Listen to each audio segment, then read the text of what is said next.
নমস্কার, আমরা রয়েছি শ্রীধাম বীরভূমে একচক্রা গ্রামে, যেখানে নিত্যানন্দ মহাপ্রভুর জন্ম হয়েছিল। নিত্যানন্দ মহাপ্রভুর বাবার নাম ছিল হারাই পণ্ডিত। এই যে দেখতে পাচ্ছেন এখানে সুন্দরভাবে লেখা হয়েছে শ্রী শ্রী নিত্যানন্দ প্রভুর পিতা হারাই পণ্ডিতের পাতাল শিব মন্দির। তাহলে এই যে নিত্যানন্দ মহাপ্রভুর তার যে বাবা ছিল হারাই পণ্ডিত, তার যে আরাধ্য দেব মহাদেব, সেই মহাদেবকে আমরা দর্শন করতে চলেছি। আসুন, আপনারা সকলে ভাগ্যবান।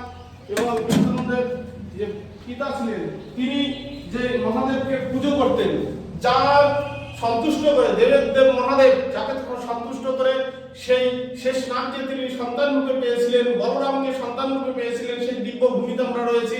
আপনারা দর্শন করুন। এর আগে কিন্তু এই দর্শন আপনারা করেননি।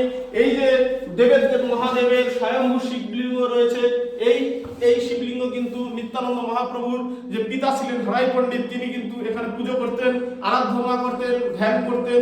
তার পূজার্চনায় সন্তুষ্ট হয়ে স্বয়ং বলরাম, স্বয়ং লক্ষণ কিন্তু তার সন্তান রূপে এসেছিলেন। এই দিব্য শিলা, এই দিব্য শিবলিঙ্গকে আপনারা দর্শন করুন এবং আপনাদের সকলের সৌভাগ্য হবে এবং আপনাদের জীবনে সুখ সমৃদ্ধি সম্পত্তি এবং শান্তিতে পরিপূর্ণ হয়ে উঠবে।